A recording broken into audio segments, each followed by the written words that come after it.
अगर तुम्हें लगता है कि तुम्हारी 11th वेस्ट हो चुकी है तो रुक जाओ, अभी भी समय है। और अगर तुम अभी भी सीरियस हो जाते हो तो 12 स्टार्ट होने से पहले तुम अपना पूरा बैकलॉग निपटा सकते हो। और फिजिक्स में तुम्हारी इसी चीज में हेल्प करने के लिए मैंने ये सीरीज स्टार्ट किया है, फास्ट ट्रैक जेई 2.0। और आज इसकी पहली वीडियो होने वाली है। ये वन स्टॉप डेस्टिनेशन है हमारी तो कंप्लीट 11th फिजिक्स बैकलॉग।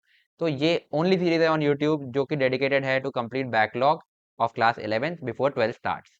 तो अब इसके बारे में मैं ज़्यादा बात नहीं करूंगा, मैंने सारी बात इंट्रो वीडियो में कर रखी है, तो जाके उसको देख सकते हो। इसके अलावा अगर तुम्हें कंप्लीट स्ट्रैटेजी चाहिए कि भैया पूरी स्ट्रैटेजी बता दो कि अगले 3 महीने में हम फिजिक्स केमिस्ट्री मैथ में क्या क्या करें ताकि हमारा पूरा 11th का बैकलॉग खत्म हो जाए, तो उसके लिए भी मैंने एक डेडिकेटेड वीडियो बनाई है, लिंक तुम्हें डिस्क्रिप्शन में मिल जाएगा। बट वो वीडियो है मेरे नए चैनल, मेरे स्ट्रैटेजी चैनल पर, नकुल सक्सेना IIT BHU। तो जाकर उसको भी सब्सक्राइब कर लेना, उस पर भी तुम्हारे लिए काफी अमेजिंग कंटेंट प्लान्ड है। और बाकी इस चैनल को तो तुमने सब्सक्राइब कर ही लिया होगा। तो चलो बिना कोई टाइम वेस्ट किए शुरू करते हैं वीडियो को यार, और अपने पहले चैप्टर के साथ स्टार्ट करते हैं जो कि है बेसिक मैथमेटिक्स। सिंपल एग्जांपल से स्टार्ट करेंगे। ये एग्जांपल मैं तुम्हें कई बार दूंगा फिजिक्स पढ़ाते वक्त, ठीक है। लाइक ये हमारे पास एक कार्ट है, ठीक है, और ये एक रोड है, ओके। और ये कार्ड केवल इस पर आगे पीछे जा सकती है, इधर इधर, मतलब बस इतना ही। इसका और कोई मूवमेंट या अंदर बाहर राइट लेफ्ट नहीं कर सकती, केवल इस पर आगे पीछे जा सकती है, ठीक है। तो लेट से ये है इनिशियल पोजीशन इसकी, t इक्वल टू 0, मतलब मोशन स्टार्ट होने से पहले ये गाड़ी यहाँ पर है और इस पोजीशन को मैंने लेट से मार्क कर दिया x equal to 0। x equal to 0 का क्या मतलब हुआ, ये हमें एक नंबर लाइन की तरह समझ लो कि x इक्वल टू 1 2 3 4 5 ऐसे है। तो अभी ये 0 पर है, ठीक है भाई। अब हमने एक चीज डिफाइन करी, x जो है is equal to t square. इसका क्या मतलब हुआ भाई, ये हमने एक फंक्शन डिफाइन किया है। बेसिकली फंक्शन भी अभी हम आगे इसी चैप्टर में पढ़ेंगे। अभी इसका मतलब तुम ऐसे समझ सकते हो कि अगर t इक्वल टू 1 है, नहीं, t इक्वल टू 0 है, तो तुम्हारा x इक्वल टू 0 है, जो इनिशियल पोजीशन इसकी गिवन ही है, ठीक है। यहाँ से अगर मैं इसको t इक्वल टू 1 करता हूँ तो x की वैल्यू क्या है, 1 आएगी। यानी कि यहाँ से 1 सेकंड बाद ये गाड़ी x इक्वल टू 1 पर आ चुकी होगी, ठीक है। फिर t इक्वल टू 2 करता हूँ, t इक्वल टू 2 करूंगा तो x की वैल्यू क्या आएगी, 2 का स्क्वायर कितना होता है भाई, 4। तो t इक्वल टू 2 पर ही गाड़ी x इक्वल टू 4 पर आ चुकी होगी। t इक्वल टू 3 करूंगा तो x की वैल्यू क्या आएगी भाई, 3 का स्क्वायर होता है 9। तो इस तरीके से इसकी पोजीशन आगे बढ़ती जा रही है और ये गाड़ी इस तरफ मूव करती चली जा रही है। अच्छी बात है भाई। अब मैं तुम्हें बोलूं, तुम्हारे 9th की नॉलेज के हिसाब से अगर मैं तुमसे पूछूं कि स्पीड या वेलोसिटी, वो तो एक ही चीज बोल देते थे, चलो मैं वेलोसिटी बोलता हूँ। पर चलो स्पीड ही बोलता हूँ क्योंकि वेलोसिटी बोलना थोड़ा यहाँ पर गलत हो जाएगा। वेलोसिटी बोलूंगा तो मुझे फिर वेक्टर्स डिफाइन करने पड़ेंगे, है ना। बट अभी तक तुमने जो वेलोसिटी पढ़ा होगा वो तुमने ऐसे पढ़ा होगा कि इधर की तरफ पॉजिटिव, इधर की तरफ नेगेटिव, ये हम भी यूज करेंगे, है ना। बट ये एक्चुअल में सही नहीं होता, ये हम एक जुगाड़ लगाते हैं बेसिकली, क्योंकि अगर वन डायमेंशनल मोशन है जिसमें गाड़ी केवल आगे पीछे चल रही है तो ऐसे प्लस माइनस लगा के हम यूज कर सकते हैं। बट अगर ये गाड़ी आगे पीछे के अलावा राइट लेफ्ट भी हो सकती होती ना, तो तुम ये प्लस माइनस नहीं लगा पाते, फिर हमें पूरा वेक्टर पढ़ना पड़ेगा उसके लिए। चलो वेलोसिटी बोल देता हूँ, ठीक है। Velocity of cart at t equal to 3 second, यानी कि जब 3 सेकेंड वाला इंस्टेंट होगा, जस्ट 3 सेकेंड पर इसकी वेलोसिटी क्या है, ठीक है। तो तुम क्या करते थे भाई, वेलोसिटी को तुमने पढ़ा होगा डिस्प्लेसमेंट अपॉन टाइम, तुमने जो अभी डेफिनेशन पढ़ी होगी, velocity is equal to displacement, है ना, अपॉन टाइम, यही पढ़ी होगी 9th में। और इस पर तुमने लगभग लगभग 100 150 क्वेश्चन कर लिए होंगे। ये जो किताबें आती है ना फिजिक्स की, जो सो कॉल्ड रेफरेंस बुक आती है क्लास 9th की, है ना, जिसको स्कूल वाले बड़े शान से लगाते हैं कि भाई ये बुक कर ली तो बोर्ड में बढ़िया नंबर आएंगे, है ना। मेरे पास पढ़ी है 2 3 तो पहले से, क्योंकि मैं भी 9th 10th में बहुत मेरे दिमाग में होता है कि भाई बोर्ड में नंबर लाने, बाद में समझ में आ गया कोई मतलब नहीं है, ढंग से अच्छी चीजें पढ़ो।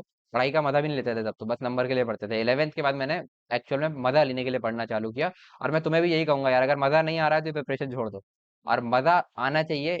और अगर मजा आएगा तभी तुम्हारा एक अच्छा रिजल्ट आएगा। रिजल्ट के बारे में मत सोचो यार, बस मजा लेते रहो पढ़ाई में, तो अपने आप अच्छा रिजल्ट आएगा। मेरा तो यही है, मुझे इतना मजा आता था कि मैं आज पढ़ा रहा हूँ। तो वही बात है, मजा आएगा तो फिर बढ़िया रहेगा, ठीक है। अब velocity equal to displacement upon time तुमने पढ़ा होगा। चलो डिस्प्लेसमेंट देखो भाई, डिस्प्लेसमेंट इनिशियल पोजीशन तुम्हारी ये है, टी इक्वल टू 0 पर, एक्स इक्वल टू 0 पर था। टी इक्वल टू 3 पर एक्स इक्वल टू 9 है, अभी हमने निकाला, तो ये यहाँ आ गया, है ना। इसका डिस्प्लेसमेंट कितना हुआ भाई, 0 से 9 आ गया। तो डिस्प्लेसमेंट लिखोगे तुम 9, लेट्स से ये मीटर था, ठीक है, यूनिट यूनिट लगा लो यार, ठीक है, 9 metre.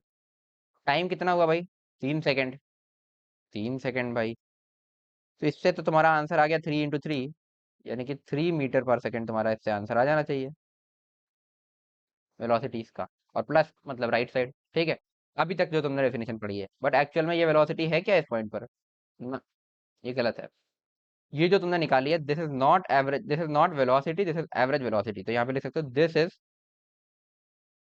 Not velocity at t is equal to 3 second, this is average velocity for time duration 0 से 3 सेकेंड। तो 0 से 3 सेकेंड के लिए ये एवरेज वेलोसिटी है। तो वेलोसिटी कैसे निकालेंगे, उसके लिए हम क्या करते हैं वो मैं तुम्हें आगे समझाऊंगा। बट अगर तुम्हारे पास इस तरीके का एक फंक्शन है जिसमें तुम्हें displacement as a function of time दिया हुआ है, यानी कि x equal to t square दिया हुआ है ना, और अगर इसको मैं टाइम के रिस्पेक्ट में डिफरेंशिएट कर दूं, मतलब डिफरेंशिएट करने का मतलब इस तरीके का एक ऑपरेटर होता है डी बाई डी टी, इसके अंदर मैंने ये x डाला, यानी कि क्या हुआ, ये डी बाई डी टी के अंदर मैंने टी स्क्वायर डाला, x की वैल्यू टी स्क्वायर है, तो मुझे यहाँ से मिलता है 2t। तो ये डिफरेंशिएट करके मिलता है, ये भी हम आगे पढ़ेंगे, ठीक है, ये मैं बस तुम्हें समझा रहा हूँ कि कैसे लिखते हैं।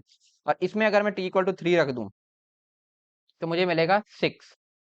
तो एक्चुअली में इस गाड़ी की जो वेलोसिटी है at this point, this is 6 metre per second, not 3 metre per second.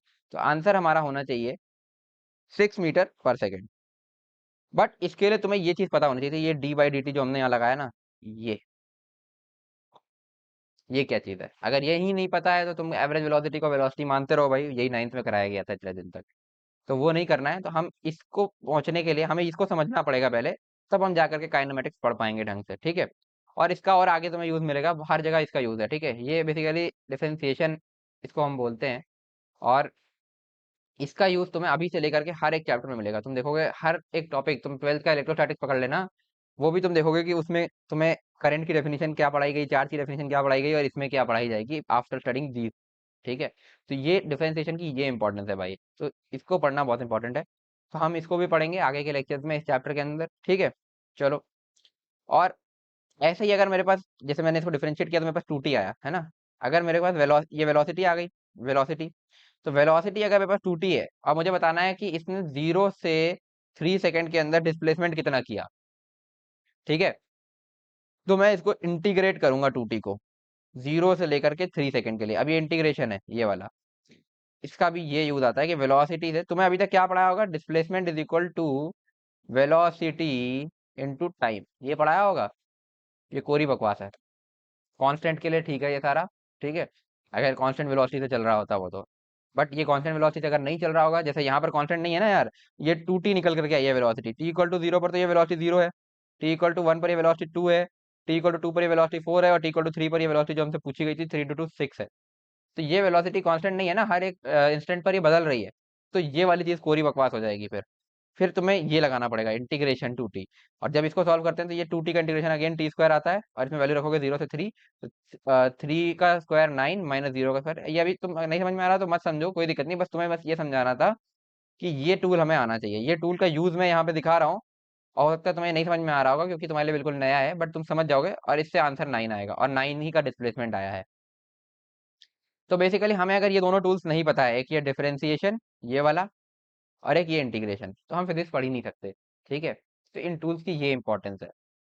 तो यहाँ पर मुझे तुम्हें इंटीग्रेशन करके नहीं दिखाना था, अगर तुम्हें ये नहीं समझ में आया कि भैया ये क्या लिख दिया, ये क्या लिख दिया, ये क्या लिख दिया यहाँ पर, है ना, तो कोई दिक्कत नहीं है, क्योंकि यही हम समझने वाले हैं अगले कुछ लेक्चर्स में, ठीक है। बस मुझे तुम्हें ये समझाना था कि इनका यूज करना पड़ेगा, तब हम एक्चुअल काइनेमेटिक्स पढ़ पाएंगे किसी भी पार्टिकल की, वरना हवा हवा में एवरेज और कांस्टेंट कर करके हमने पूरी पढ़ डाली, और उस पर 100 क्वेश्चन करे हैं, कोई सेंस नहीं है।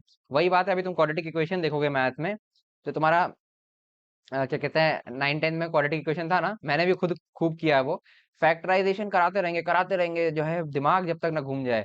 मतलब मैंने तो 300 400 क्वेश्चन फैक्टराइजेशन के करे, मतलब बुक्स ले लोगे, एस चांद वांद वाली बुक्स आती है ना 9 10 की, गलती से ले मत लेना भाई। अभी वो 11 12 में भी आर डी शर्मा, एस चांद, ये सब आती है, ये गलती मत कर देना, ठीक है।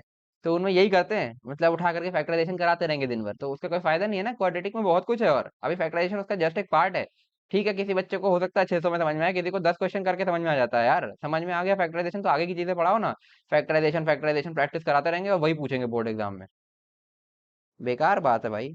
बहुत सही में अच्छी चीजें पढ़ाओ, अगर पढ़ा रहे हो उसको तो। चलो, ये हो गया डिफरेंशिएशन इंटीग्रेशन।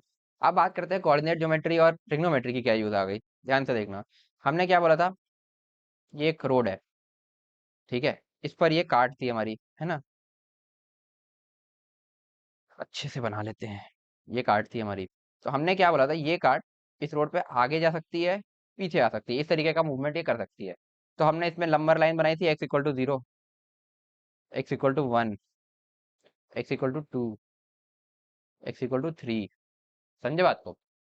बट अब अगर मैं बोलूं कि ये गाड़ी 1 2 3 तो ठीक है, अब ये रोड में इधर भी जा सकती है, मतलब ये पूरी इस तरीके की चौड़ी रोड है ना? तो ये गाड़ी कुछ ऐसे चली जाए, मान लो यहाँ से ऐसे चली जाए, सीधी ना जा करके कुछ ऐसे चली जाए, टेढ़ी तिरछी, है ना, तिरछी चली जाए। और अब ये पहुंच जाए, लेट से, एक मिनट यहाँ तक ले जाते हैं, थोड़ा सा ढंग से बनाते हैं। ये ऐसे तिरछी चली जाए और ये इस पोजीशन पर पहुंच जाए, ठीक है? तो पोजीशन इसकी ये हो गई अब, ठीक है? और ये जो पोजीशन है, ये भी एक्स इक्वल टू 2 है, ठीक है? और अगर ये गाड़ी यहाँ आती, सीधे सीधे चल के आती, है ना, और यहाँ आके रुक जाती, ठीक है, तो ये भी एक्स इक्वल टू 2 होता। बट अभी क्या ये दोनों पोजीशन सेम है? नहीं, ये कुछ ऊपर भी तो गई है, मतलब कुछ इस तरफ भी तो गई है। लेट से यहाँ से ये कितना मीटर चली है, लेट से 3 मीटर चली है, वाई इक्वल टू 3 मीटर, है ना? तो अब ये इधर भी 3 मीटर चली है, इधर भी 3 मीटर चली है, तब ये इस पोजीशन पे पहुंची है ना? तो इसकी अगर मैं पोजीशन कोऑर्डिनेट डिफाइन करना चाहूँ, तो मैं बोलूंगा अगर ये वाला कोऑर्डिनेट 0,0 है, तो ये 3,3 है। तो इस तरीके से कोऑर्डिनेट सिस्टम की हमें रिक्वायरमेंट होती है टू डिफाइन एग्जैक्ट पोजीशन। अब इसमें एक चीज और हो सकती थी, ये तो गाड़ी है, मान लो प्लेन होता, तो ये इसी 3/3 पे होता, बट ये ऊपर मतलब 5 मीटर की हाइट पर होता और ग्राउंड से, है ना? तो 3 3 और इसकी हाइट 5 हो जाती, तो 3 कोऑर्डिनेट तुम्हें लगते, है ना? तो इसलिए हमें कोऑर्डिनेट सिस्टम की रिक्वायरमेंट होती है टू डिफाइन एग्जैक्ट पोजीशन, क्योंकि बॉडी हमेशा आगे पीछे नहीं चलेगी ना, तिरछी भी जाएगी, वो ऊपर नीचे भी जाएगी, ठीक है? अब ये तिरछी गई, तो यहाँ से कितना तिरछी गई भाई? ये ये कुछ एंगल होगा, लेट्स से थीटा। तो इस थीटा को बताने के लिए हम ट्रिग्नोमेट्रिक रेशियोज पढ़ते हैं, ट्रिग्नोमेट्रिक रेशियोज पढ़ते हैं, ठीक है? ये थीटा बताने के लिए, अगर ये जो है x इक्वल टू 1 पर ही आती, y इक्वल टू 3 पर, तो ये इतना उठ जाती, तो ये थीटा, अब ये थोड़ा एलिवेशन ज्यादा हो गया, लेट्स से इस एंगल को मैं बोल दिया फाई। तो अब इन एंगल्स को भी हमें डिफाइन करना पड़ेगा। पोजीशन डिफाइन करने के लिए हमें ट्रिग्नोमेट्री और कोऑर्डिनेट ज्योमेट्री दोनों चाहिए, क्योंकि केवल वन डायमेंशनल मोशन नहीं पढ़ना है हमें, अब की बार हमारे सिलेबस में 2D भी है और थोड़ा बहुत 3D भी है। तो उसके लिए हमें ट्रिग्नोमेट्रिक रेशियोज की रिक्वायरमेंट होती है और उसी के लिए हमें कोऑर्डिनेट ज्योमेट्री की रिक्वायरमेंट होती है। तो इन टॉपिक्स को हम पहले समझेंगे, फिर हम डिफरेंशिएशन इंटीग्रेशन समझेंगे, फिर उसके बाद हम वेक्टर समझेंगे, तब जाकर के हम काइनेमेटिक्स पढ़ने के लायक बनेंगे। अदरवाइज हवा हवा में काइनेमेटिक्स पढ़ेंगे, 3 इक्वेशन रटेंगे और उसको काइनेमेटिक्स से मैथमेटिक्स कब बना देंगे हम पता ही नहीं चलेगा, और उसमें s equal to u t plus half v t square में एस यू और ए की वैल्यू रख के टाइम निकालते रहो, यू टी और ए की वैल्यू रख के एस निकालते रहो, इस पे 100 क्वेश्चन कर लो, इसका कोई सेंस नहीं है, ठीक है? तो एक्चुअल फील ही नहीं आएगा तुम्हें कभी कि तुम फिजिक्स पढ़ रहे थे, तुम्हें ऐसा लगेगा मैथमेटिक्स पढ़ रहे थे, एक 4 फॉर्मूले रटे उसमें वैल्यूज रख रहे थे। फिजिक्स ये होती है 9 10 में, इसलिए मुझे तो बहुत नफरत थी। बट अब तुम्हें एक्चुअल में फील आएगी कि हाँ ये कार इधर जा रही है, इधर जा रही है, ऊपर जा रही है, और कांस्टेंट स्पीड से जा रही है या वेरिएबल स्पीड से जा रही है, वो एक्सेलरेट हो रही है या फिर नॉर्मल मतलब एक कांस्टेंट वेलोसिटी से चलती चली जा रही है, या फिर रुक जा रही है, कितनी देर बाद रुक रही है, उसके बाद मोशन कैसे चेंज हो जा रहा है, डायरेक्शन चेंज हो रहा है तो क्या हो रहा है, और डायरेक्शन को हम कैसे दिखाते हैं उसको हम पढ़ेंगे वेक्टर्स के थ्रू। तो प्रॉपर फील तुम्हें अब आएगी, समझे बात को? तो यही है। तो एक एक करके हम इन टूल्स को पढ़ेंगे, सबसे पहले हम स्टार्ट करेंगे ट्रिग्नोमेट्री से, ठीक है? तो चलो स्टार्ट करते हैं अपना बेसिक मैथमेटिक्स का पहला लेक्चर ट्रिग्नोमेट्री के साथ। ये तो इतना समझने में अभी लग गया कि भाई इनकी नीड क्या है, अब एक एक करके हम इन टूल्स को समझेंगे। सबसे पहले ट्रिग्नोमेट्री से हम इसको स्टार्ट करेंगे, फिर कोऑर्डिनेट ज्योमेट्री, फिर डिफरेंशिएशन, फिर इंटीग्रेशन, और उसके बाद नेक्स्ट चैप्टर में हम वेक्टर्स को समझेंगे। तो चलो स्टार्ट करते हैं। तो हम स्टार्ट करेंगे बेसिक ट्रिग्नोमेट्री के साथ। तो हेड में आ सकते हो बेसिक ट्रिग्नोमेट्री।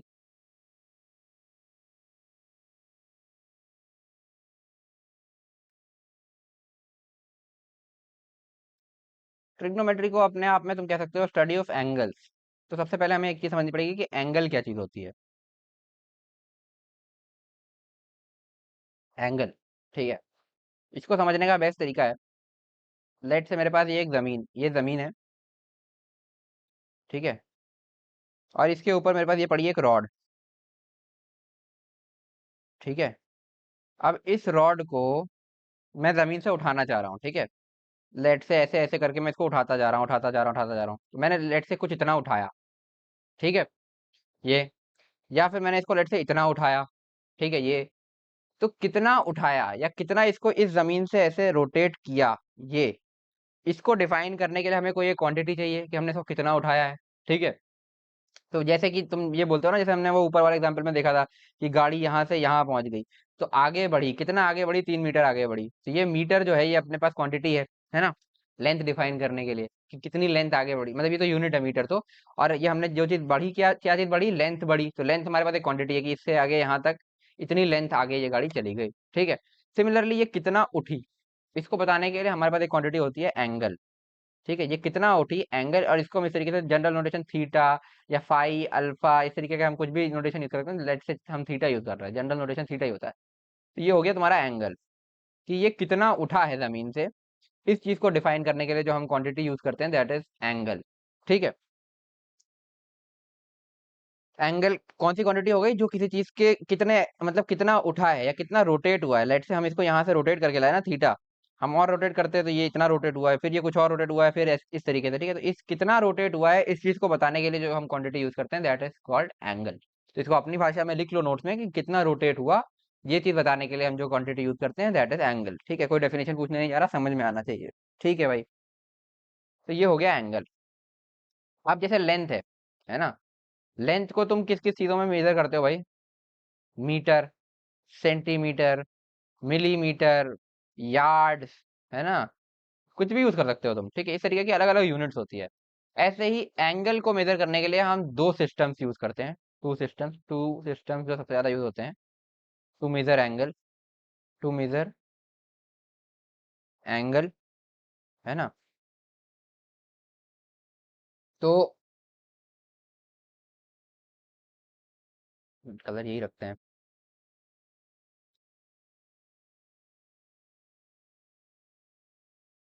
तो बेसिकली तुम्हारे एंगल को मेजर करने के लिए दो सिस्टम्स हम यूज करते हैं, एक होता है डिग्रीज में हम मेजर करते हैं, डिग्रीज, और दूसरा होता है रेडियंस, ठीक है। तो इनको अब हम एक एक करके समझेंगे कि डिग्रीज क्या है, रेडियंस क्या है, ठीक है। तो इसके लिए पहले हम बना लेंगे एक्स वाई एक्सेस, ठीक है, एक्स एक्सेस, और इससे परपेंडिकुलर एक एक्सेस बना दी वाई, ठीक है। तो लेट से ये कुछ इस तरीके से हमारे पास एक लाइन है ना, और ये कुछ एंगल बना रही है, ठीक है, थीटा। तो अब ये थीटा कितना होगा, ठीक है। तो बेसिकली जो डिग्रीज में हम इसको मेजर करते हैं, अगर हम इस पूरी लाइन को, है ना, एक कंप्लीट रेवोल्यूशन करा लें, ठीक है, देखना ध्यान से, एक मिनट, इस पूरी लाइन को इस तरीके से एक कंप्लीट रेवोल्यूशन करा के वापस यहीं पर ले आए, तो इसने कितना रिवोल्यूशन, कितना घूम लिया, है ना। तो हम बोलते हैं इसको ये 360 डिग्रीज घूम लिया, यानी कि वन रेवोल्यूशन, ये डिग्री सिस्टम की बात कर रहे हैं अभी हम, ठीक है। One revolution is equal to 360 degrees, है ना। और इसी वजह से हम इसको क्वार्टर्स में इस तरीके से डिवाइड करते हैं, है ना, क्वाड्रेंट बोलते हैं हम इसको, कि जब ये 90 डिग्रीज घूमेगा तो ये वाले रीजन में होगा, इसको हम बोलते हैं फर्स्ट क्वाड्रेंट। फिर अगला 90 जो ये यहाँ से यहाँ घूमेगा इसको हम बोलते हैं सेकंड क्वाड्रेंट। फिर उसका अगला 90 जो ये यहाँ से यहाँ घूमेगा इसको हम बोलते हैं थर्ड क्वाड्रेंट, और उसका अगला 90 जो ये यहाँ से यहाँ घूमेगा इसको हम बोलते हैं फोर्थ क्वाड्रेंट, ठीक है। तो one revolution is equal to 360 degrees, है ना, and one right angle is equal to 90 degrees, है ना। तो इस तरीके से हम इसमें डिग्रीज में मेजर करते हैं कि अगर ये पूरा घूम गया तो 360 डिग्रीज घूम गया ये, ठीक है। और ये एक्स से वाई, जैसे ये यहाँ से उठा करके हमने बेसिकली ये यहाँ से अगर घूम करके इतना चला गया तो ये हम बोलते हैं 90 डिग्रीज घूम गया, ठीक है। चलो, तो इस तरीके से हम डिग्रीज में मेजर करते हैं। अगर तुम 9th 10th में पढ़ के आए और तुम्हें थोड़ा पता होगा, अदरवाइज तुम देख सकते हो इस तरीके से, है ना, कि अगर ये पूरा एक रेवोल्यूशन घूम जाए, पूरा एक रेवोल्यूशन घूम जाए तो हम बोलते हैं 360 डिग्रीज। और उस हिसाब से फिर कितना घूमा है, उसका एक पोर्शन घूमा है, उस हिसाब से 360 के हिसाब से हम बता सकते हैं ये कितना घूमा है, ठीक है। दूसरा सिस्टम होता है अपना रेडियंस का, ठीक है, रेडियंस की बात करते हैं।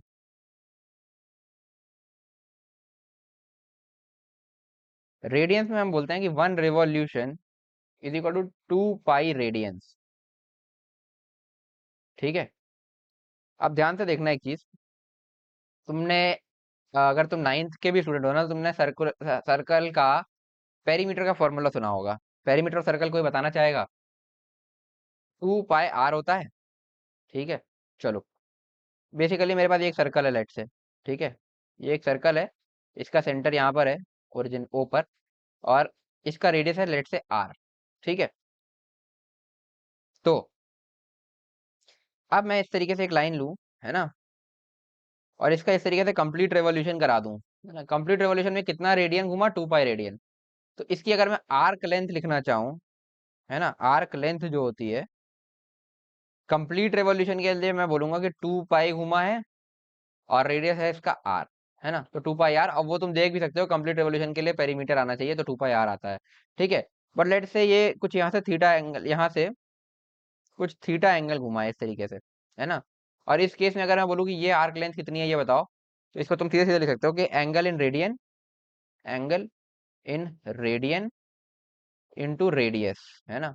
ये कर दोगे तो तुम्हें आर्क लेंथ मिल जाएगी, यानी कि कितना रेडियस, लेट से ये कुछ थीटा रेडियस, कुछ भी एंगल बोल सकते हो, जो भी है, चलो थीटा ही बोल देते हैं कि theta radians into radius r theta. इस तरीके से आर्क लेंथ डिफाइन कर सकते हो, तो इसलिए हम रेडियन सिस्टम यूज करते हैं, क्योंकि कई सिचुएशन में हमें इस तरीके के क्वेश्चंस में इसका यूज आता है कि हमें ये आर्क लेंथ चाहिए होती है। तो एंगल को अगर हम रेडियंस में ले लें तो आसान रहेगा, ठीक है। तो ये बताओ, अगर 1 रेवोल्यूशन 2 पाई रेडियन का है तो एक क्वाड्रेंट कितने का होगा, यानी कि 190 डिग्री कितने का होगा, ठीक है। तुम्हारे लिए क्वेश्चन है कि 1 रेवोल्यूशन जो है वो होता है तुम्हारा पाई रेडियंस का, ठीक है। तो 1 राइट एंगल कितने का होगा, दिख ही रहा है, 90 90, ये चार चार एंगल में चार राइट एंगल कंप्लीट करके तुम वापस रेवोल्यूशन पे आ रहे हो। तो पाई, सॉरी 2 पाई रेडियन था ये, 2 पाई बाई 4 इसका आंसर होना चाहिए, यानी कि पाई बाई 2 रेडियन। तो 90 डिग्री पाई बाई 2 रेडियन होता है, ठीक है। चलो, अगर तुम्हें कहीं ऐसा कुछ आ जाए कि तुम्हें बोल दे कि कन्वर्ट 1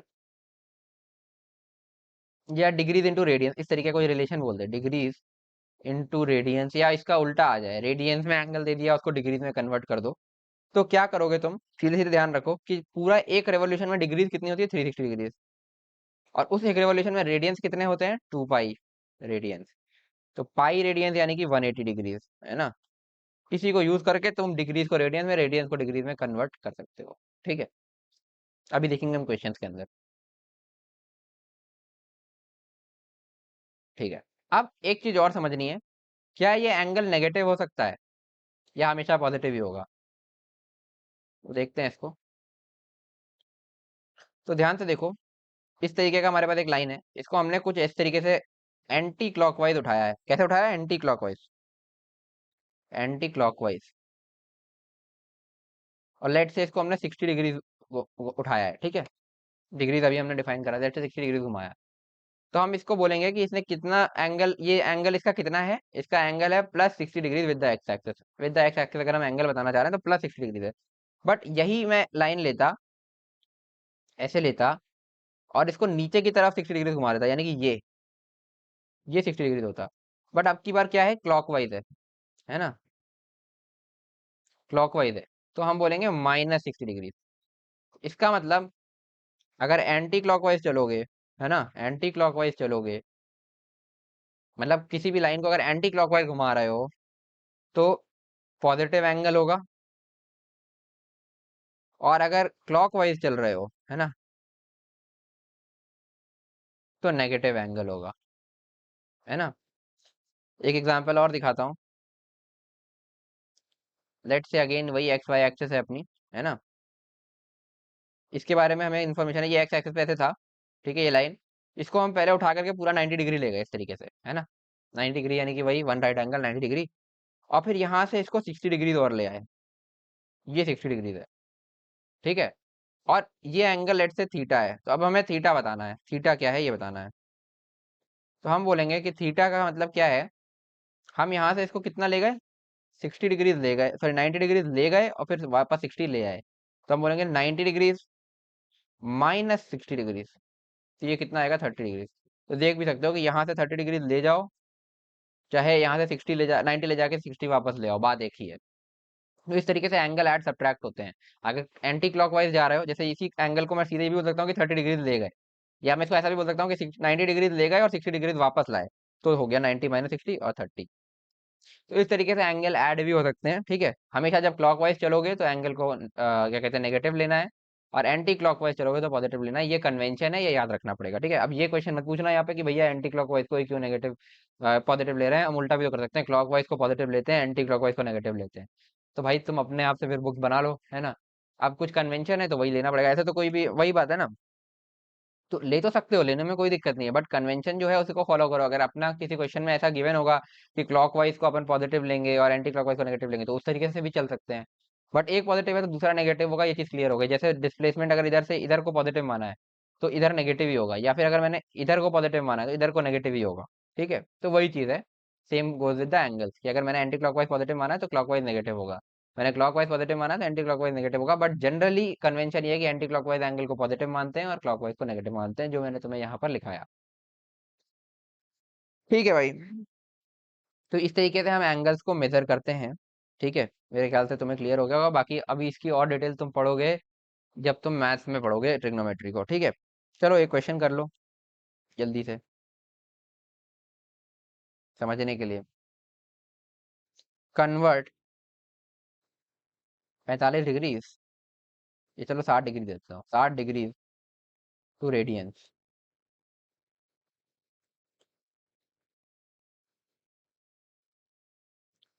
तो जब ये डिग्री को रेडियन में कन्वर्ट करना हो तो क्या करोगे, धीरे धीरे तुम्हारे दिमाग में आना चाहिए। 360 डिग्री का एक रेवोल्यूशन होता है, पाई रेडियन का, 2 पाई रेडियंस का एक रेवोल्यूशन होता है।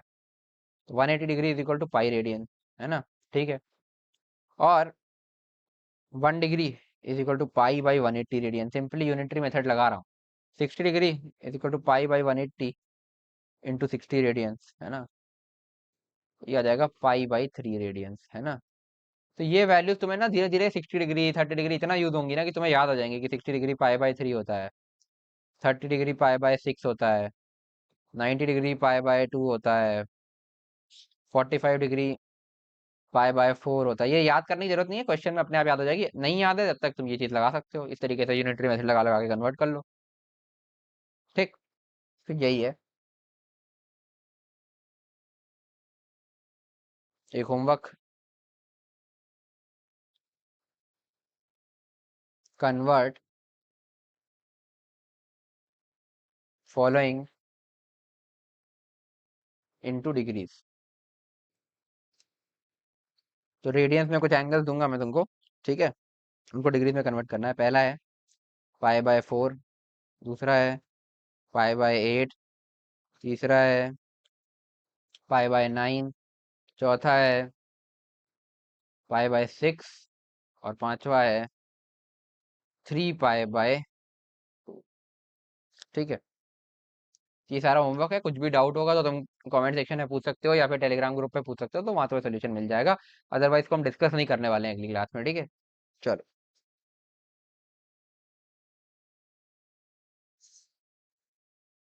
तो चलो आगे बढ़ते हैं। अब एंगल को तुमने अच्छे से समझ लिया, अब ट्रिग्नोमेट्री पर आते हैं, ट्रिग्नोमेट्रिक रेशियोज को डिफाइन करते हैं। तो यार आगे बढ़ते हैं, तो हमने एंगल को समझ लिया, अब हम बात करेंगे ट्रिग्नोमेट्रिक रेशियोज की। तो हेडिंग डाल सकते हो ट्रिग्नोमेट्रिक रेशियोज।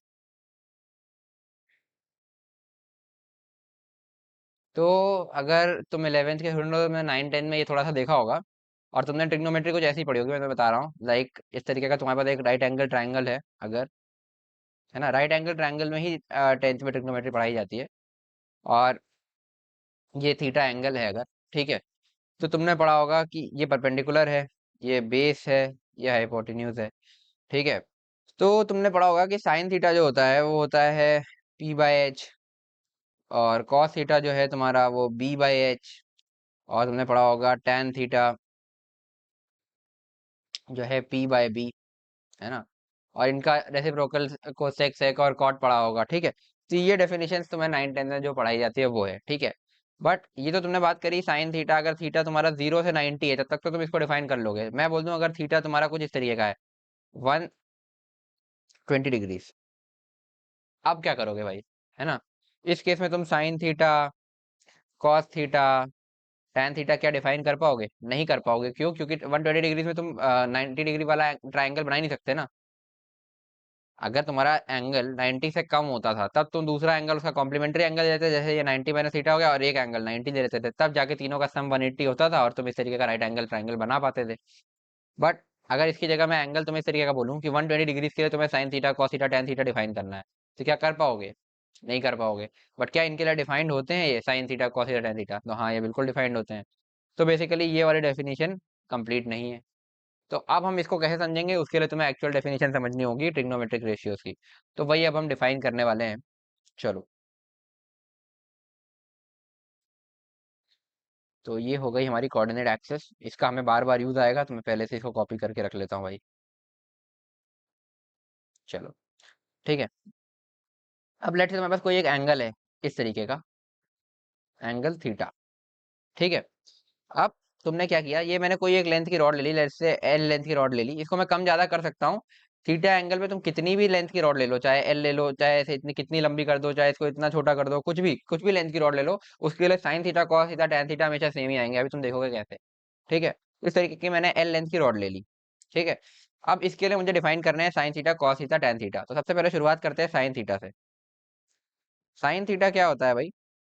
साइन थीटा होता है तुम्हारा projection on y axis upon length. ठीक है। इसका मतलब क्या हुआ, लेट से मैंने ये एल लेंथ की रॉड बनाई हुई है यहाँ पर। ठीक है, एल लेंथ की ये लाइन है। इसका प्रोजेक्शन ऑन वाई एक्सिस अगर मैं लेता हूँ, वाई एक्सिस से प्रोजेक्शन लेने का मतलब क्या है? देखो, ये एक्स वाई एक्सिस है, ये एक्स है, ये वाई है। ठीक है। मैं क्या करूँ, वाई एक्सिस से प्रोजेक्शन लेना है, यानी कि इसका शेडो लेना है वाई एक्सिस पे। तो मैं एक काम करता हूँ, इस डायरेक्शन से इसमें ऐसे लाइट मारता हूँ। ठीक है। तो अगर मैं यहाँ से इस तरीके से लाइट मारूंगा इस पर, ध्यान से देखना। ठीक है। तो इसका एक प्रोजेक्शन बनेगा यहाँ वाई एक्सिस पर। ये इसकी शेडो बनेगी। ये देखना, जो मैंने ग्रीन से बनाया है। और लेट से इसकी लेंथ को मैं बोल देता हूँ कुछ अभी वाई टाइप की, स्मॉल वाई। ठीक है। ये होगा इसकी लेंथ। तो साइन थीटा तुम्हारा क्या होगा इस पर्टिकुलर के लिए? ये होगा तुम्हारा projection on y axis upon length. Projection on y axis तुम्हारा निकल करके आ रहा है यहाँ से वाई, और लेंथ आ रहा है एल। तो ये इस तरीके से तुम डिफाइन करोगे। और यही तुम जो है जब ट्राइंगल के केस में करते थे ना, तो क्या करते थे, देखो इस तरीके से अगर इसको मैं ट्राइंगल कंप्लीट कर दूं, तो इस पर्टिकुलर ट्राइंगल के लिए ये तुम्हें एक राइट एंगल ट्राइंगल जैसा दिख रहा होगा अब। ठीक है। इस पर्टिकुलर ट्राइंगल के लिए परपेंडिकुलर है, और ये तुम्हारा हाइपोटेनस है। तो बस यही है। इसी तरीके से डिफाइन करते थे। तो बेसिकली डेफिनेशन ये सही नहीं होती थी, परपेंडिकुलर अपॉन हाइपोटेनस वाली। सही डेफिनेशन ये है, projection on y axis upon length. इसका क्या यूज है अभी तुम देखोगे। इसका यूज करके हम 120 डिग्री जैसे एंगल्स के लिए भी हम लिख सकते हैं। ठीक है। चलो, तो ये हो गया इसकी साइन थीटा की डेफिनेशन। ऐसे ही कॉस थीटा की डेफिनेशन समझते हैं हम, है ना। नेक्स्ट पेज पे लिख लेता हूँ। कॉस थीटा होता है तुम्हारा projection on x axis upon length, upon length. तो बस वही, अब की बार हम यहाँ से लाइट मारेंगे इस तरीके से ऊपर से, ताकि एक्स एक्सिस पे शेडो बने। ऐसा करेंगे तो ये बनेगी शेडो तुम्हारी। ठीक है। और इसकी लेंथ को मैंने बोल दिया स्मॉल एक्स। तो ये तुम्हारा बन जाएगा स्मॉल एक्स बाई एल। ठीक है। और वैसे भी दिख रहा होगा इस राइट एंगल ट्राइंगल के लिए बेस अपॉन हाइपोटेनस बन रहा है ये। तो ठीक है। तो ये हो गया। ठीक है। तीसरा आता था अपना टैन थीटा, है ना। Tan theta. टैन थीटा क्या होता है भाई? Simply sine theta upon cos theta भी बोल सकते हो, बाकी हम इसको डेफिनेशन वाइज चलें तो वो बनेगा तुम्हारा projection on y axis upon projection on x axis, है ना। जो कि तुम फिगर से भी देख सकते हो। पोजिशन ऑन वाई एक्सिस है वाई, और एक्स एक्सिस है एक्स, तो ये हो जाएगा वाई बाई एक्स। और इसको तुम सिंपली ऐसे भी बोल सकते हो, sine theta upon cos theta. ठीक है। तो ये भी सही है, क्योंकि ये बनेंगे y by l upon x by l, l cancel out, तो वाई बाई एक्स। ठीक है। तो ये हो गया। तो अब इस डेफिनेशन की अपने को जरूरत क्या पड़ी भाई? जैसा कि मैंने तुम्हें बताया कि ये तुमने इस एंगल के लिए तो डिफाइन कर लिया, बट अगर 120 डिग्री का एंगल हो तो चलो अब वही हम देखने वाले हैं। उसके लिए क्या होगा, तो ये हो गया अपना एक्स वाई एक्सेस। ठीक है। X y axes. ठीक है। अब हमारा एंगल इस तरीके का कुछ है, 120 डिग्री का। ठीक है। 120 डिग्री। इसके लिए तुम्हें बताना है sine theta cos theta tan theta. तो देखो, अब वो ट्रायंगल वाली डेफिनेशन तो चलेगी नहीं, बट हमारी साइन कॉस टैन वाली डेफिनेशन बिल्कुल चलेगी। ठीक है, तो साइन थीटा हमारा क्या होता था, एक एक करके इसके लिए लिखते हैं। साइन थीटा लिखेंगे अगर, तो होता था projection on y axis upon length. तो जरा इसका प्रोजेक्शन ऑन वाई एक्सिस लेना। ठीक है, इस तरीके से राइट, इस तरीके से लाइट मारी, तो ये मिलेगा तुम्हें प्रोजेक्शन ऑन वाई एक्सिस, ये बनेगा वाई। ठीक है, और इसकी लेंथ एल ही है। ठीक है, तो ये सिंपली वाई बाय एल लिख दोगे तुम, है ना। ठीक है, कॉस थीटा लिखना भाई। कॉस थीटा होता है projection on x axis upon length. ठीक है, एक्स एक्सिस प्रोजेक्शन लेना जरा, इधर से लाइट मारोगे तो अब जो प्रोजेक्शन आएगा जरा ध्यान से देखना, ये कुछ माइनस एक्स टाइप का नहीं होगा, क्योंकि ये नेगेटिव होगा ना, ध्यान से देखो, है ना। Minus x by L type का होगा, क्योंकि देखो ये जो एक्स एक्सिस पर, ये नेगेटिव एक्स एक्सिस पर प्रोजेक्शन आ रहा है ना। लेट्स से -1 -2 -3 इस तरीके का कुछ, तो ये बनेगा माइनस एक्स बाई एल, है ना। तो ये आ गया नेगेटिव। ठीक है, ये तो था पॉजिटिव, क्योंकि इसमें projection again positive y axis पर ही आ रहा था। ठीक है, डिफाइन भी कर लिया, और ये भी पता चला कि हाँ 120 डिग्री जैसे एंगल के लिए कॉस थीटा तुम्हारा नेगेटिव आ रहा है। ठीक है, तीसरा हम डिफाइन करेंगे टेन थीटा। तो वो सिंपली वाई बाई एक्स होता था, मतलब projection on y upon projection of x, यानी कि वाई बाई माइनस एक्स हो जाएगा यहाँ पर, क्योंकि एक्स यहाँ पे नेगेटिव है। वाई बाई माइनस एक्स, तो ये भी नेगेटिव आ रहा है, दिख रहा है यहाँ पर, क्योंकि projection on x axis negative हो गया। क्या तुम इसको 120 डिग्री के लिए राइट एंगल ट्राइंगल वाले डेफिनेशन से जा सकते थे? नहीं, क्योंकि वो बनता ही नहीं। तो ये डेफिनेशन एकदम करेक्ट है कि projection on y axis upon length होता है तुम्हारा, क्या कहते हैं ये, साइन थीटा। और projection on x axis upon length होता है तुम्हारा कॉस थीटा, और projection on y axis upon projection on x axis होता है तुम्हारा टैन थीटा। ठीक है, तो अब तुम ये बोल सकते हो, मैंने तुम्हें एक चीज स्टार्टिंग में बोली थी कि इसकी जो लेंथ है, इसको मैं कितना भी चेंज कर दूं, ये पर्टिकुलर एंगल थीटा के लिए हमेशा सेम रहेगा। लाइट अगर ये 60 डिग्री एंगल है, तो साइन 60 डिग्री है, जैसे लाइक ये अगर 60 डिग्री कर दूं, साइन 60 डिग्री √3/2 होता है। ठीक है, अभी तुम आगे देखोगे तो ये वैल्यूज तुम्हें वैसे भी याद करनी पड़ेंगी आगे। तो साइन 60 डिग्री तुम्हारा √3/2 होता है। ठीक है, अब ये लेंथ मैं एल रखूं, चाहे इसको बढ़ा करके 2L कर दूं, चाहे इसको आधा करके L/2 कर दूं, अगर ये एंगल 60 डिग्री है तो साइन 60 डिग्री हमेशा √3/2 ही रहेगा। ऐसा क्यों, देख सकते हो, अगर मैं इस लेंथ को कम करूंगा, है ना, लेंथ को अगर मैं कम करूंगा, लेट से इतनी कर दी, तो साथ साथ तुम्हारा प्रोजेक्शन भी कम हो जाएगा, तो प्रोजेक्शन भी कम हो जाएगा, बट सेम क्या चीज रहेगी, वो रेशियो। इसलिए ट्रिग्नोमेट्रिक रेशियो हम डिफाइन करते हैं, क्योंकि वो हमेशा सेम रहेंगे। तो 60 डिग्रीज के लिए जो रेशियो आता है वो आता है तुम्हारा √3/2। ठीक है, तो ये हमेशा √3/2 ही रहेगा। ये एल की जगह तुम L/2 कर दो, चाहे इसको 2L करोगे तो देखो प्रोजेक्शन बढ़ जाएगा। तो इसलिए पर्टिकुलर एंगल के लिए हमेशा ट्रिग्नोमेट्रिक रेशियो तुम्हारा कॉन्स्टेंट रहेगा। ठीक है, इसलिए इनको हम डिफाइन करते हैं। बाकी डेफिनेशन तुम इनकी समझ ही ली कि साइन थीटा क्या होता है, कॉस थीटा क्या होता है, टेन थीटा क्या होता है। ठीक है, तो चलो आगे बढ़ते हैं। तो यार ये तो हो गए साइन कॉस और टेन, इनके अलावा तीन रेशियो तुम्हारे और होते हैं, तो उनको सिंपली इन्हीं के रेसिप्रोकल होते हैं। यानी कि एक हो गया तुम्हारा कोसेक थीटा, वो होता है 1/साइन थीटा। ठीक है, ऐसे ही होता है तुम्हारा एक सेक थीटा, वो होता है 1/कॉस थीटा, है ना। और एक होता है तुम्हारा tan theta, sorry, cot theta, वो होता है 1/टेन थीटा। तो ये रेशियोज इन्हीं से डिराइव्ड हैं। तो अगर तुम्हें वो तीनों पता है तो ये तुम अपने आप लिख ही लोगे। ठीक है, तो अब हमने रेशियोज तो समझ लिए, अब हम देखते हैं कि डिफरेंट क्वाड्रेंट्स में इसके रेशियोज के साइन कैसे क्या होते हैं। ठीक है, क्योंकि 0 से 360 डिग्री हम सारे एंगल्स के लिए डिफाइन कर सकते हैं। तो मैंने तुम्हें स्टार्टिंग में बताया कि इसको हम बोलते हैं फर्स्ट क्वाड्रेंट, जो 0 से 90 होता है। फिर इसको हम बोलते हैं सेकंड क्वाड्रेंट, जो तुम्हारा 90 से 180 डिग्री होता है। ठीक है, यहाँ पे लिख दे रहा हूँ 0 से 90 डिग्री। सेकंड क्वाड्रेंट 90 डिग्री से 180 डिग्री, पाई रेडियंस में, तुम रेडियंस में अपने आप खुद लिखना। ठीक है, तुम्हारा होमवर्क है। थर्ड क्वाड्रेंट तुम्हारा हो जाएगा 180 डिग्री से 270 डिग्री। ठीक है, और फोर्थ क्वाड्रेंट हो जाएगा तुम्हारा 270 डिग्री से 360 डिग्री। तो अलग अलग क्वाड्रेंट में अब अलग अलग रेशियोज के साइन होते हैं। ठीक है, कि ये कौन सा क्वाड्रेंट में कौन सा साइन होगा, तो उसको अब हम देखने वाले हैं। ठीक है, चलो सबसे पहले स्टार्ट करेंगे फर्स्ट क्वाड्रेंट से। ठीक है, फर्स्ट क्वाड्रेंट में अगर तुम्हारे पास कोई एक लाइन है, तो इस तरीके का तुम्हारे पास एंगल होगा। ठीक है, फर्स्ट क्वाड्रेंट का एंगल इस तरीके का होगा।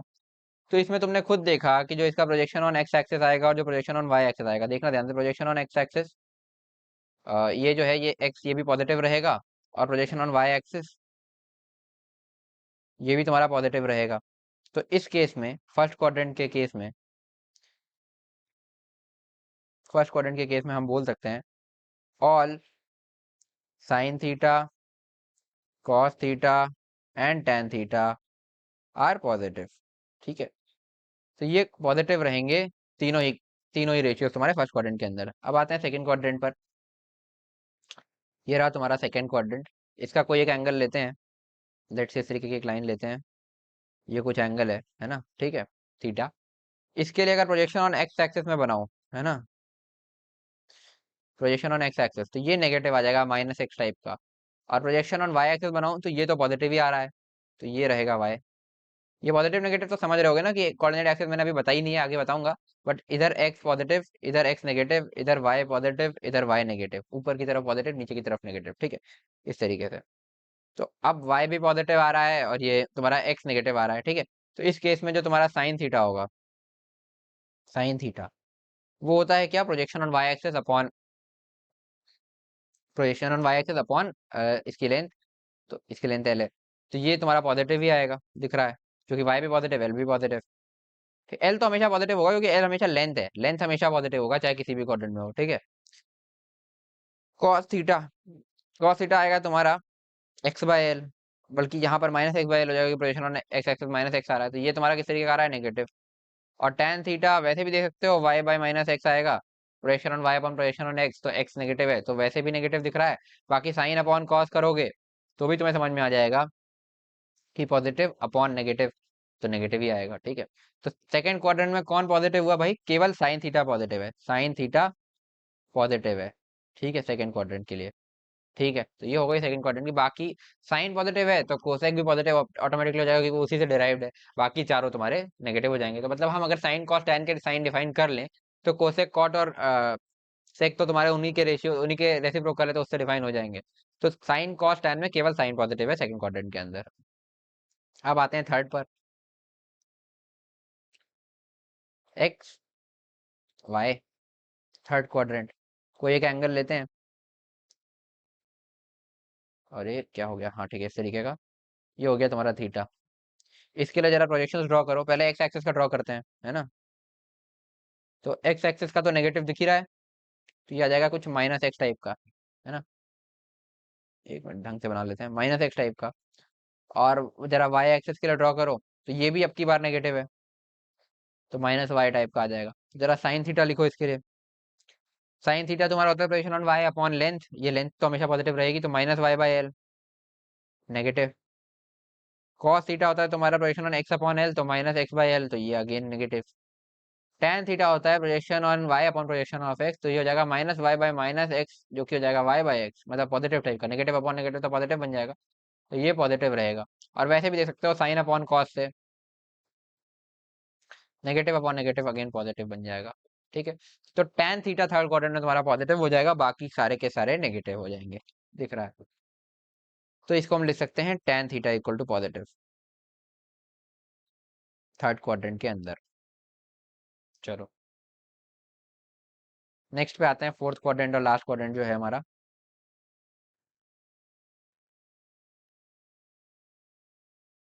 एंगल बनाते हैं पहले इस तरीके का, थीटा एंगल, ठीक है। तो इसके लिए अब हम अगर देखें तो प्रोजेक्शन ऑन एक्स एक्सिस क्या आ रहा है, पॉजिटिव आ रहा है, मतलब पॉजिटिव एक्स टाइप का। और प्रोजेक्शन ऑन वाई एक्सिस क्या आ रहा है तुम्हारा, नेगेटिव आ रहा है, माइनस वाई टाइप का। इसके लिए जरा लिखो, साइन थीटा तुम्हारा आएगा माइनस वाई बाय एक्स, यानी कि ये आ जाएगा तुम्हारा नेगेटिव। कॉस थीटा आएगा तुम्हारा, sorry minus Y by L था, cos theta projection on x upon L, तो यानी कि एक्स बाय एल, यहाँ तो प्रोजेक्शन ऑन एक्स भी पॉजिटिव ही है, तो ये जाएगा पॉजिटिव। और tan थीटा इन दोनों का रेशियो होगा, तो नेगेटिव अपॉन पॉजिटिव नेगेटिव ही रहेगा, है ना। तो यहाँ से हम साफ साफ कह सकते हैं कि फोर्थ क्वाड्रेंट में जो तुम्हारा cos थीटा है वो पॉजिटिव हो जाएगा, और इनका रेसिप्रोकल ऑब्वियस है ना, पहले ही बता दिया था मैंने। चलो, तो ये भी हो गया। तो अब चारों क्वाड्रेंट में एक एक रेशियो तुम्हारा जो है ऐसा है।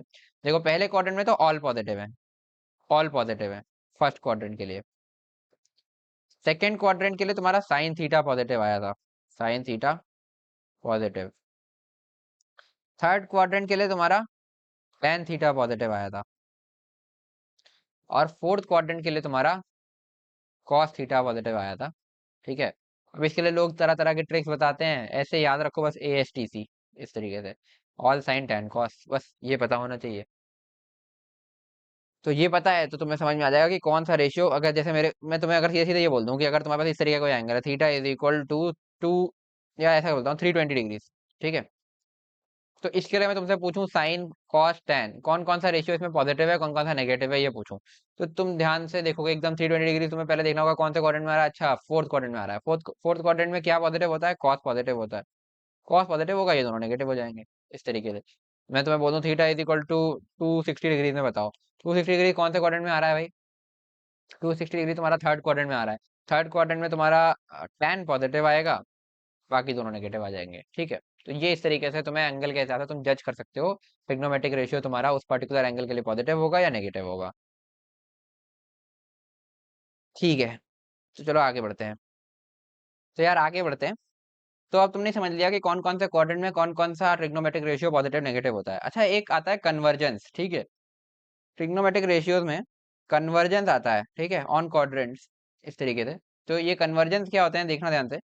लाइक अगर तुम्हारे पास इस तरीके का कुछ गिवन हो, ठीक है, कोई एंगल है इस तरीके का, है ना, तुमसे इस तरीके का कुछ मिले, साइन 90 डिग्री प्लस थीटा, है ना, साइन 90 डिग्री माइनस थीटा, है ना, ठीक है, sine 180 degree plus theta, sine 180 degree minus theta, है ना, या फिर यही 270 के लिए हो सकता है, यही 360 के लिए हो सकता है, क्योंकि 90 डिग्रीज क्या है, ये है 90 डिग्रीज, ये है 180 डिग्रीज, ये है 270 डिग्रीज, और वापस घूम के आ गए तो 0 डिग्री भी यही है और 360 डिग्री भी यही है, ठीक है। तो अगर मैं तुमसे बोलूं कि तुम्हें 90 डिग्री प्लस माइनस थीटा कुछ बताना है, ठीक है, जैसे इस तरीके का तुम्हें साइन 90 डिग्री प्लस थीटा बताना है, तो एक चीज तुम्हें ध्यान रखनी है कि अगर तुम्हें इस तरीके का कुछ भी पूछा जाए, 90 degree plus theta, 180 degree plus theta, 270 degree plus theta, 360 plus theta, तो अगर 90 डिग्री प्लस माइनस थीटा है ना, या फिर 270 डिग्री प्लस माइनस थीटा, यानी कि जो वर्टिकल वाली लाइन से, वर्टिकल वाली लाइन से दोनों, है ना, अगर इन दोनों में से कुछ है, ठीक है, तो इस केस में साइन का कॉस हो जाएगा, कॉस का साइन हो जाएगा, ठीक है, और टैन का कॉट हो जाएगा, ठीक है, और कॉट का फिर टैन हो जाएगा उसी हिसाब से, ठीक है, इस तरीके से साइन का कॉस, कॉस का साइन, टैन का कॉट, ठीक है, ये याद रखो। कहने का मतलब क्या हुआ, साइन 90 डिग्री प्लस थीटा अगर मेरे को लिखना है, तो सबसे पहली बात तो जो अब आंसर में आएगा वो आएगा कॉस थीटा, ठीक है। पर इसके पास दो पॉसिबिलिटी है, या तो ये प्लस कॉस थीटा हो सकता है, या फिर माइनस कॉस थीटा हो सकता है। तो इन दोनों में से सही कौन सा है, मतलब होगा तो कॉस थीटा ही, क्योंकि 90 प्लस माइनस में तुम्हें साइन का कॉस करना होता है, ठीक है। बट अब कॉस थीटा में कॉस थीटा है या कॉस माइनस कॉस थीटा है, दोनों में से कंफ्यूजन होगा, ठीक है। तो इसमें हम क्या करते हैं कि जिसको हम कन्वर्ट कर रहे हैं, लेट से यहाँ पे साइन कन्वर्ट कर रहे हैं, तो sine 90 plus theta, 90 plus theta angle तुम्हारा किस जगह पर आएगा भाई, कुछ ऐसी यहाँ पर आएगा, सेकेंड क्वाड्रेंट में 90 प्लस थीटा। तो इस पर्टिकुलर क्वाड्रेंट में ये बेसिकली किस में आया, तुम्हारा सेकंड क्वाड्रेंट में आया। इस पर्टिकुलर क्वाड्रेंट में साइन क्या होता है भाई, पॉजिटिव होता है। साइन पॉजिटिव होता है तो आंसर भी हमारा पॉजिटिव होगा, तो ये वाला गलत हो जाएगा, ये हो जाएगा तुम्हारा आंसर। 90 डिग्री प्लस थीटा का बोलने का मतलब ये है कि ये एंगल थीटा है, मतलब अब ये तो एक्यूट ही है ना, और कॉस ऑफ एक्यूट एंगल हमेशा पॉजिटिव ही होगा, क्योंकि एक्यूट एंगल जो होते हैं 0 से 90 उसमें तीनों रेशियो पॉजिटिव होते हैं, हमने देखा है। तो बेसिकली साइन 90 प्लस थीटा हमेशा एक पॉजिटिव वैल्यू, सॉरी, हमेशा एक पॉजिटिव वैल्यू देनी चाहिए। बट अगर हम ये माइनस कॉस थीटा ले लेंगे तो ये तो नेगेटिव वैल्यू दे देगा, कि कॉस थीटा एक एक्यूट एंगल के लिए पॉजिटिव होगा, और पॉजिटिव को माइनस से मल्टीप्लाई कर दिया तो नेगेटिव हो गया, तो ये नहीं हो सकता, यही रहेगा, ठीक है। ऐसे ही साइन 90 डिग्री माइनस थीटा लिखो, 90 माइनस है यानी कि ये हो जाएगा अगेन कॉस थीटा। तो इसका फिर से वही दो ऑप्शन, प्लस कॉस थीटा या फिर माइनस कॉस थीटा, ठीक है। इनमें से कौन सा सही है, 90 डिग्री माइनस थीटा वाला एंगल कहाँ आएगा, यहाँ कहीं आएगा। तो इस रेंज में तो साइन कॉस टेन सब पॉजिटिव होना चाहिए, तो क्या ये माइनस वाला सही हो पाएगा, नहीं हो पाएगा। तो पेरेंट बेसिकली ये देखो ना, ये साइन क्या इस फर्स्ट क्वाड्रेंट में पॉजिटिव है कि नेगेटिव है, नेगेटिव, सॉरी पॉजिटिव है, तो नेगेटिव वाला नहीं हो सकता, गलत, पॉजिटिव ही रहेगा, सही है। 180 प्लस थीटा, ठीक है, ये तो हो गया 90 और 270 हो, तो अगर 180 डिग्री प्लस माइनस थीटा है, या फिर 360 डिग्री प्लस माइनस थीटा है, यानी कि जो हॉरिजॉन्टल वाले दोनों एक्सिस हैं, एक्स एक्सिस वाले, ऐसा कुछ है, तो डोंट चेंज, यानी कि साइन का साइन ही रहेगा, कॉस का कॉस ही रहेगा, टेन का टेन ही रहेगा। तो साइन का साइन ही रहेगा, ठीक है, अगेन साइन का साइन ही रहेगा, साइन थीटा। पर एक और पॉसिबिलिटी है, माइनस साइन थीटा भी हो सकता है। तो अब क्या लें भाई, 180 degree plus theta. 180 degree plus theta आएगा कुछ तुम्हारा इस वाले क्वाड्रेंट में, क्योंकि थीटा एक्यूट है ना। ये आएगा 180 डिग्री प्लस थीटा, है ना, जिसमें ये एंगल है थीटा। तो इस क्वाड्रेंट में भाई तुम्हारा साइन कॉस टेन, ठीक है, हम किसको कर रहे हैं, साइन को। हमें रिजल्ट से मतलब नहीं, जैसे यहाँ पर हम कॉस का ना चेक करते हैं, हमें साइन का चेक करना पड़ेगा, जिसको कन्वर्ट कर रहे हैं। तो हम साइन को कन्वर्ट कर रहे हैं, ठीक है। और 180 डिग्री प्लस थीटा वाली जगह पर, मतलब यानी कि थर्ड क्वाड्रेंट में साइन तुम्हारा क्या होता है, नेगेटिव होता है। तो क्या आंसर हमारा साइन थीटा हो पाएगा, नहीं, इसका आंसर होगा माइनस साइन थीटा। यहाँ पर ये नेगेटिव आंसर आएगा, क्योंकि इस क्वाड्रेंट में साइन नेगेटिव होता है। समझ में भी आ रहा है कि साइन थीटा तो एक एक्यूट एंगल का साइन है, एक्यूट एंगल का साइन हमेशा पॉजिटिव वैल्यू देगा। तो लेकिन ये एंगल का साइन तो तुम्हें नेगेटिव वैल्यू देना चाहिए, तो क्या साइन थीटा आंसर हो सकता है, नहीं। साइन थीटा को हमें माइनस से मल्टीप्लाई करना पड़ेगा, माइनस साइन थीटा हमारा आंसर होगा। तो ये है लॉजिक। समझने का बेस्ट तरीका ये है कि पहले ये देखो कि 90 है, 90 प्लस माइनस है, 180 प्लस माइनस है, 270 प्लस माइनस है, या 360 प्लस माइनस है। अगर 90 या 270 प्लस माइनस है, तो साइन का कॉस, कॉस का साइन, टेन का कॉट। ठीक, पहला स्टेप। अगर ये 180 है या 360 है, तो साइन का साइन, कॉस का कॉस, टेन का टेन सेम ही रहेगा, ठीक है। चलो, उसके बाद देखना है कि जिस पर्टिकुलर रेंज का वो एंगल है, जैसे 90 डिग्री प्लस थीटा दिख रहा है, सेकंड क्वाड्रेंट का एंगल है। तो सेकंड क्वाड्रेंट में जो तुम्हारा पेरेंट ट्रिग्नोमेट्रिक रेशियो है, यानी कि साइन था ना, साइन ऑफ 90 प्लस थीटा था, क्या आएगा उससे अपने को मतलब नहीं है, कॉस से मतलब नहीं है, अपने को मतलब है इस साइन से, मतलब जो पेरेंट ट्रिग्नोमेट्रिक रेशियो है, ये अगर इस पर्टिकुलर एंगल के लिए पॉजिटिव है, तो हमारा आंसर भी प्लस वाला होगा। अगर ये इस पर्टिकुलर एंगल के लिए नेगेटिव होता, जैसे यहाँ पर नीचे देख सकते हो कि ये इस पर्टिकुलर एंगल के लिए नेगेटिव है, तो तुम्हारा आंसर माइनस साइन थीटा हो गया, ठीक है, इस तरीके से। ऐसे ही साइन 180 माइनस थीटा हो गया, ठीक है। तो स्टेप्स लिख देता हूँ अपने लैंग्वेज में, ताकि तुम इसको एकदम मास्टर कर जाओ, है ना। कि सबसे पहले चेक करो, सबसे पहले देखो कि 90 डिग्री प्लस माइनस थीटा पूछा है, या फिर 180 डिग्री प्लस माइनस थीटा पूछा है, या फिर 360 sorry 270 degree plus minus theta पूछा है ना, या फिर 360 डिग्री प्लस माइनस थीटा पूछा है, और इसके आगे के मल्टीपल्स और ले सकते हो इनके, ठीक है। सबसे पहले ये चेक करो। जब चेक कर लिया, तो तुम यहाँ से देखोगे कि अगर 90 डिग्री प्लस माइनस थीटा है ना, या फिर 270 डिग्री प्लस माइनस थीटा, जो कि वर्टिकल वाले हैं, इस केस में साइन का कॉस, कॉस का साइन, टेन का कॉट, ये बिल्कुल मैं अपनी भाषा में लेमैन लैंग्वेज में लिखवा रहा हूँ, किताबों में ऐसे दिया ही नहीं होगा, क्योंकि फिर वो उनके उस हिसाब से गलत हो जाता है ना, कि ये क्या लिख रहे हो, मतलब एक वैसी प्रूव्ड चीज होनी चाहिए। बट ये तुम्हारे समझने के लिए बेस्ट है, साइन का कॉस, कॉस का साइन, टेन का कॉट, ठीक है। चलो, पहली चीज हो गई, ये तो अपन ने समझ लिया, ठीक। Then check quadrant of the angle.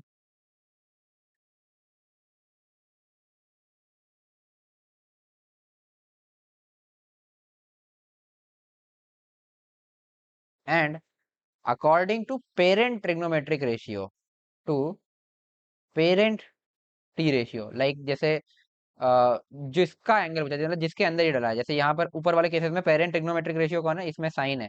भले इसका आंसर बाद में कॉस आ रहा है, बट पेरेंट ट्रिग्नोमेट्रिक साइन है, इसमें साइन ही है, इसमें भी, इसमें साइन है, भले इसमें बाद में भी साइन आ रहा है, बट पेरेंट साइन ही है, ठीक है, इस तरीके से। तो second quadrant of the angle and according to parent trigonometric ratio put plus minus, है ना। लाइक अगर मैं 270 डिग्री माइनस थीटा लूंगा, तो ये कहाँ आएगा भाई, ये यहाँ पर आएगा, इस वाले एंगल में, थर्ड क्वाड्रेंट में। तो ऐसे में अगर मैं साइन और 270 डिग्री माइनस थीटा बोल रहा हूँ, तो अब इसका क्या बनेगा भाई, पहली बात तो 270 है, यानी कि कॉस हो जाएगा, कॉस थीटा। अब प्लस लगाऊं या minus, 270 minus theta, third quadrant में साइन क्या होता है, नेगेटिव होता है, तो माइनस कॉस थीटा बनेगा। हाँ, इस तरीके से फिर उस हिसाब से प्लस माइनस लगा दो, तो ये होता है पूरा। अब सारे रेशियोज के तुम्हें होमवर्क में लिखने हैं आज, ठीक है। और अगर इसमें डाउट है तो पूछ सकते हो, मैं कमेंट सेक्शन में पूछ सकते हो, इसके अलावा तुम टेलीग्राम ग्रुप पे पूछ सकते हो, मैं फिर तुम्हें एक एक का आंसर दे दूंगा विद वीडियो सोल्यूशन, ठीक है। तो तुम्हें पहले बताना है sine of 90 degree minus theta. ठीक है, इसी के आगे लिखते चलो। ठीक है, sine of 90 degree plus theta, cos of 90 degree minus theta, cos of 90 degree plus theta. ठीक है, tan of 90 degree minus theta, tan of 90 degree plus theta. आगे लिखते हैं। तो tan हो गया। ठीक है, अब इसके बाद ये हो गए 90 प्लस माइनस वाले। ठीक है, अगला sine of 180 degree minus theta, sine of 180 degree plus theta, cos of 180 degree minus theta, cos of 180 degree plus theta, tan of 180 degree minus theta, tan of 180 degree plus theta. ठीक है, अगला sine of 270 degree minus theta, sine of 270 degree plus theta.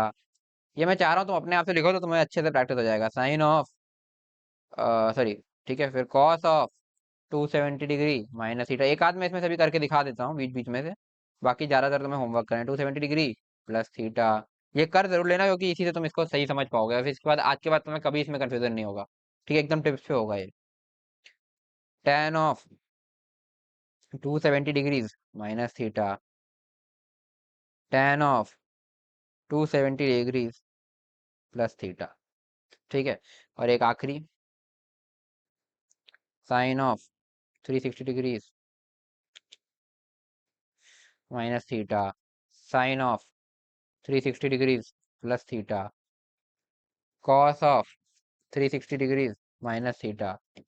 Note करते चलो साथ साथ।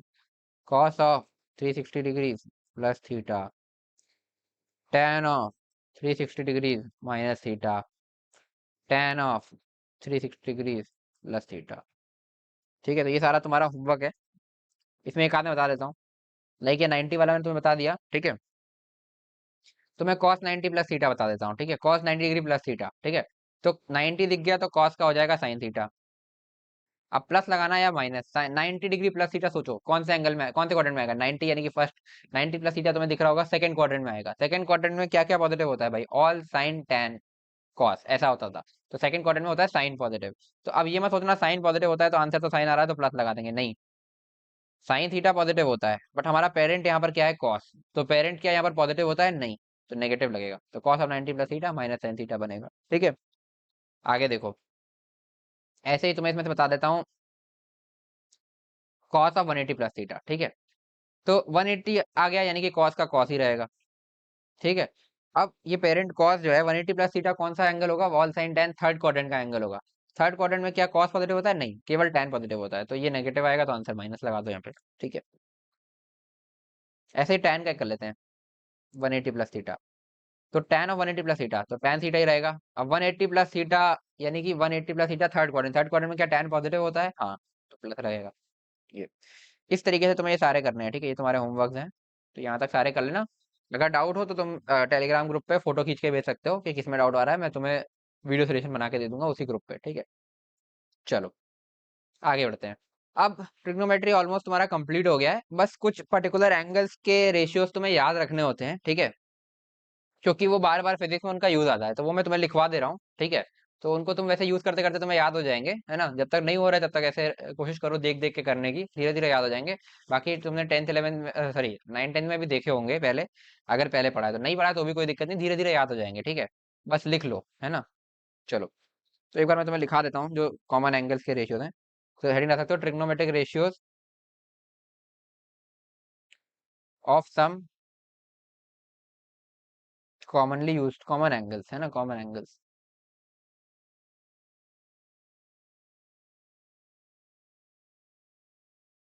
चलो,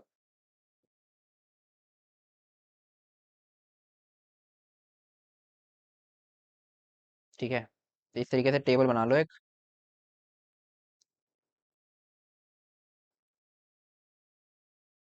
तो हम शुरू करेंगे साइन थीटा, है ना, कॉस थीटा, टैन थीटा। ठीक है, बाकी इसमें सेक कोसेक तुम्हें खुद भर लेने हैं। ठीक है, अभी मैं बता दूंगा। कोसेक थीटा,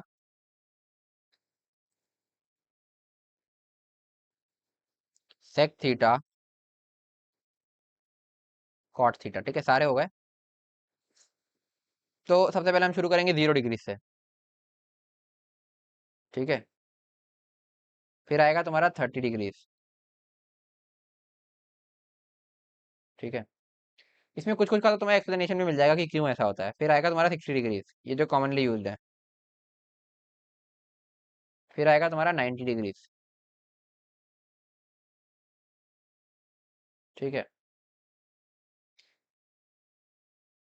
अब इसके अलावा अगर मैं कुछ भी दे दूं, लाइक 120 दे दूं, तो 120 को तुम ऐसे लिख सकते हो ना, 90 + 30, और फिर उस तरीके से लिख सकते हो जैसे हमने ऊपर ये लिखे हैं। ठीक है, तो इसके बाद एक क्वाड्रेंट के डिफाइन कर लिए, बाकी क्वाड्रेंट्स का तुम रिस्पेक्ट में लिख सकते हो। ठीक है, 90 plus minus, 180 plus minus, 270 plus minus, उस तरीके से।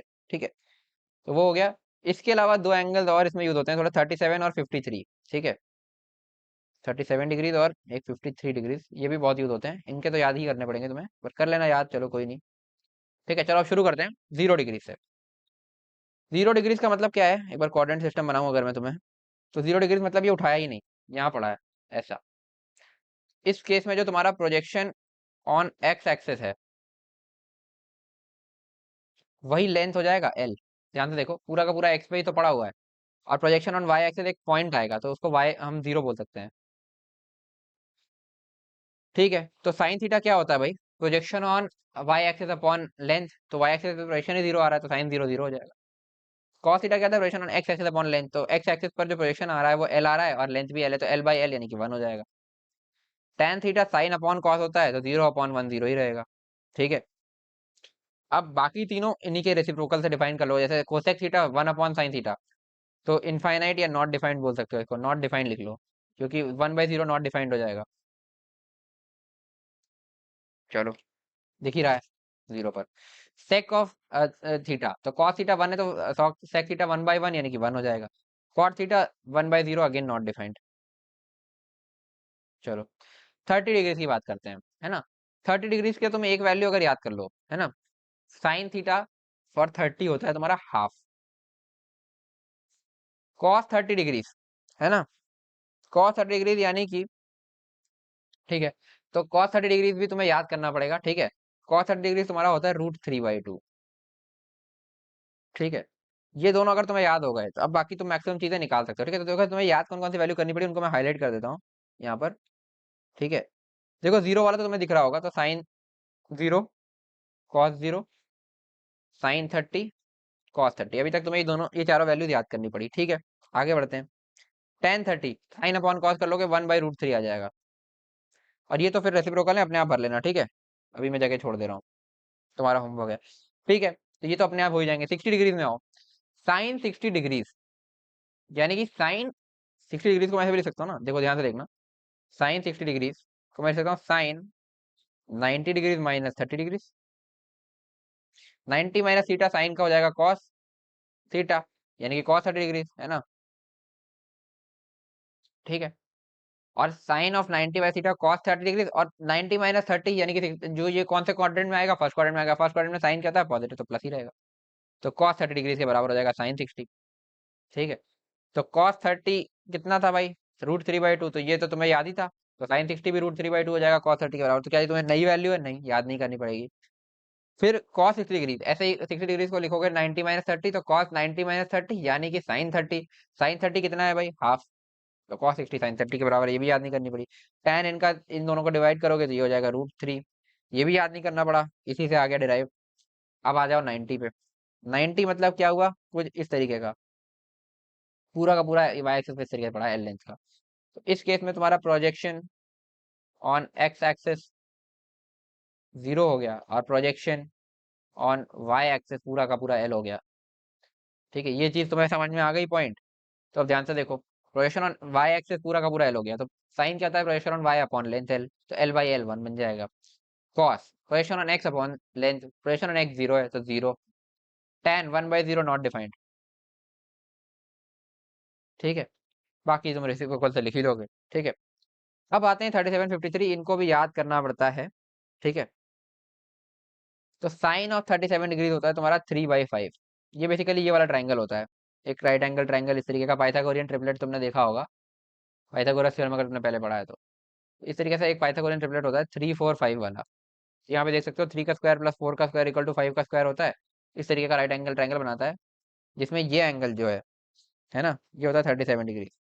ठीक है, तो देख भी सकते हो छोटी लेंथ के सामने छोटा एंगल है ना।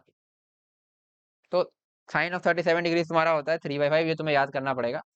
अगर तुम्हें ये याद हो गया तो कॉस ऑफ 37 कितना हो जाएगा, 4/5 है ना। कैसे देख सकते हो ना, साइन थीटा इसमें ये है परपेंडिकुलर हाइपोटेन्यूज, और कॉस ऑफ 37 4/5। ठीक है, ये ट्राइंगल का पार्ट होता है इसलिए 4/5। तो ये दोनों तुम्हें फिर से याद करने पड़े। ठीक है, दो और ये अलग ही वैल्यूज हैं, इनका यूज आता है, बाकी नहीं याद हो रहा है तो तुम देख देख के भी शुरू में यूज कर सकते हो। tan थीटा इनका करोगे तो 3/4 आ जाएगा, इनको डिवाइड करके। ऐसे ही 53, तो 53 क्या है, 37 का कॉम्प्लीमेंट्री एंगल है, देख सकते हो। तो 53 को 90 - 37 लिख सकते हो। तो साइन 90 - 37 यानी कि कॉस 37 यानी कि 4/5। ऐसे ही साइन कॉस 53 डिग्री यानी कि कॉस 90 - 37 यानी कि साइन 37 यानी कि 3/5। इनको डिवाइड करोगे 4/3। ठीक है, इस तरीके से तुम्हारा ये पूरा, और फिर इनके रेसिप्रोकल्स तुम भर लेना अपने आप से। तो इस तरीके से ये वैल्यू तुम्हें, 6 वैल्यूज तुम्हें याद करनी पड़ी, बाकी तुम सारी डिराइव कर सकते हो। तो यही है यार। तो इसी के साथ तुम्हारा ट्रिग्नोमेट्री वाला पार्ट खत्म होता है। ठीक है, इसके अलावा ट्रिग्नोमेट्री की एक दो आइडेंटिटीज होती है, वो मैं अभी वैसे ही बता दे रहा हूँ। ठीक है, बट इनका प्रूफ मैं नहीं कराऊंगा, वो तुम्हें मैथ्स के टीचर कराएंगे। कहीं यूज आ जाए, वैसे बहुत कम चांस है कि फिजिक्स में यूज आएगा। एक होती है sine square theta plus cos square theta is equal to 1। एक होती है 1 प्लस, ये शायद यूज आए, नहीं आया तो छोड़ देना। ठीक है, 1 plus tan equal to sec, 1 plus tan square theta equal to sec square theta, 1 plus cot square theta is equal to cosec square theta. तो ये तीन प्रॉपर्टीज हैं, मन है तो याद कर लो, अदरवाइज इनका प्रूफ तुम्हें मैथ के टीचर बताएंगे, बाकी अभी कोई जरूरत नहीं है इसको याद करने की, आई थिंक। ठीक है, चलो।